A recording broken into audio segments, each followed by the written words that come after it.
इस वीडियो में हम भारतीय इतिहास के महत्वपूर्ण बिंदुओं पर चर्चा करेंगे। ये आपके लिए बहुत ही इम्पोर्टेंट होने वाले हैं। बौद्ध संघ में प्रवेश पाने को उपसंपदा कहा जाता था।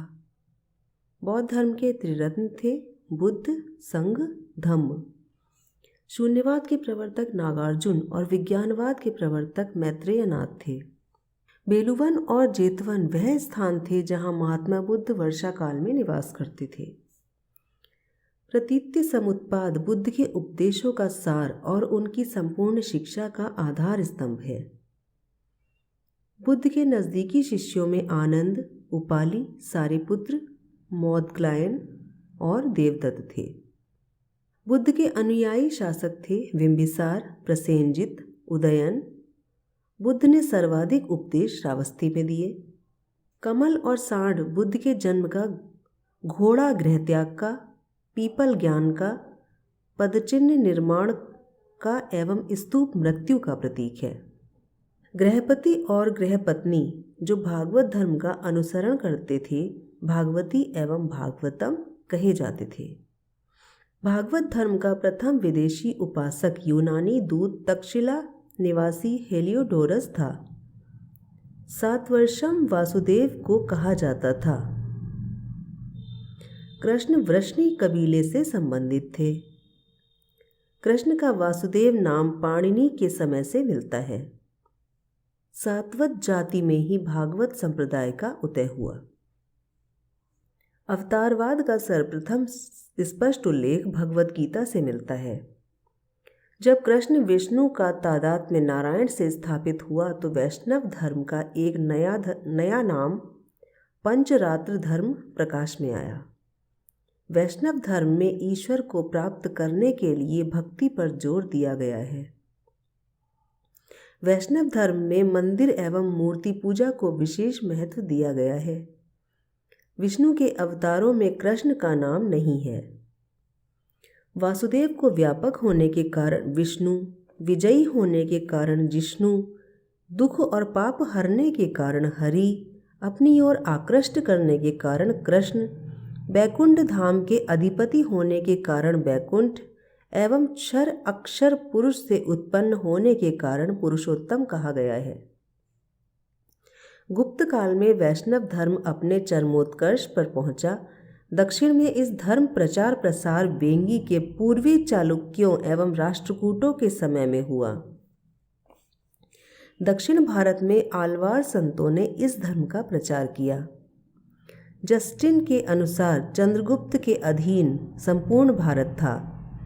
चंद्रगुप्त मौर्य के सौराष्ट्र प्रांत के शासक पुष्यगुप्त ने सुदर्शन तड़ाग का निर्माण उर्जयत पर्वत पर एक सेतु बनाकर किया था। अशोक के लेखों में 3 प्रकार के राज्य अंत या प्रत्यंत, विजित, आठवीं एवं अपरांत के उल्लेख मिलते हैं। अंत राज्य पड़ोस के स्वतंत्र राज्यों को कहा जाता था। प्रयत्न वे राज्य होते थे जो अंत राज्यों के नज़दीक दूसरी सीमा पर स्थित होते थे। इनसे अशोक के राजनयिक संबंध थे।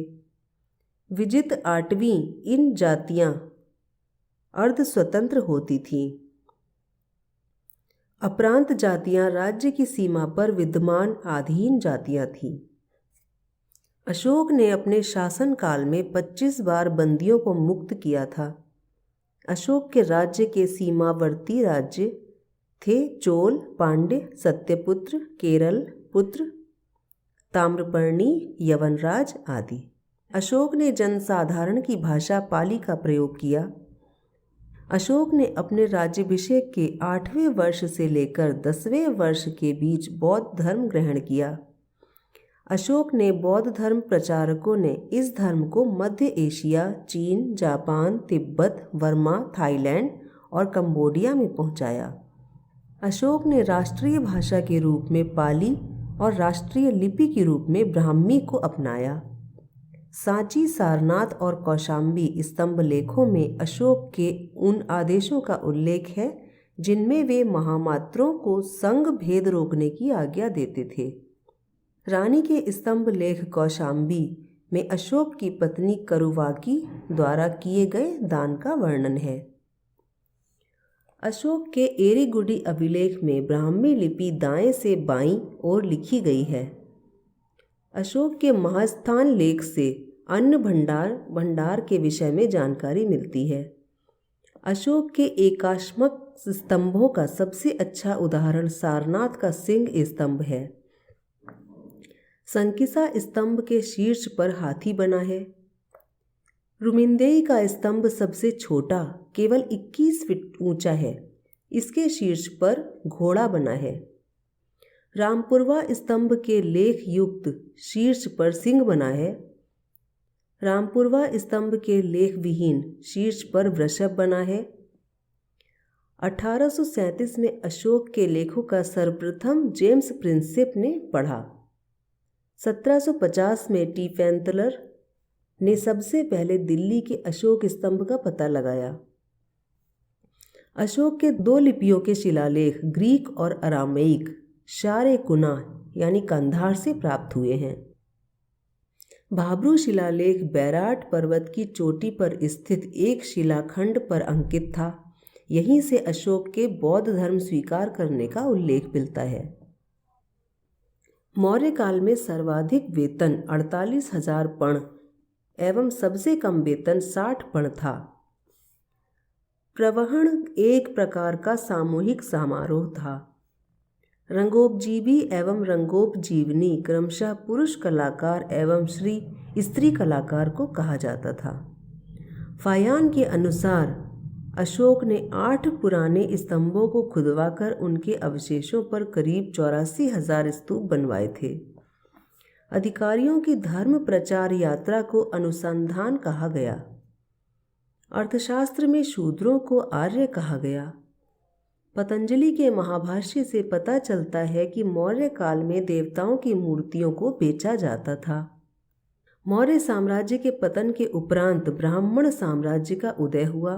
इस साम्राज्य के अंतर्गत प्रमुख शासक वंश थे शुंग, कण्व, आंध्र, सातवाहन और वाकाटक।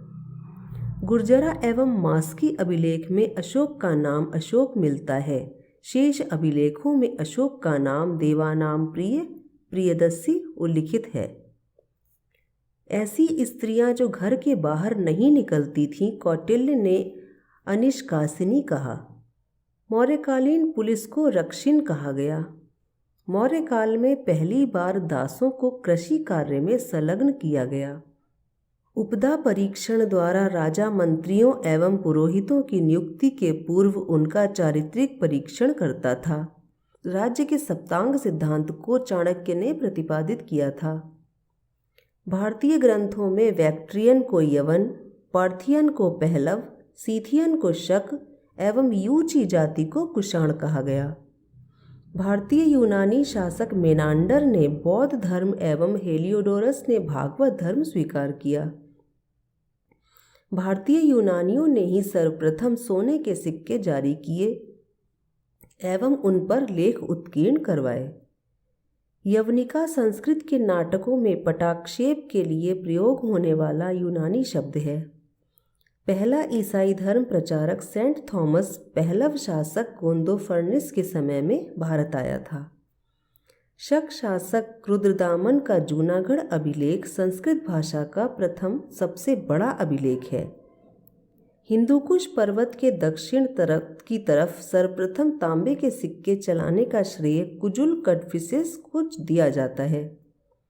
भूमिदान का प्रथम अभिलेखीय साक्ष्य प्रथम शताब्दी ईस्वी पूर्व यानी कि सातवाहनों के समय में मिलता है। महान सिल्क मार्ग पर कुषाणों का अधिकार था। कनिष्क ने कश्मीर को जीतकर कनिष्कपुर नगर की स्थापना की।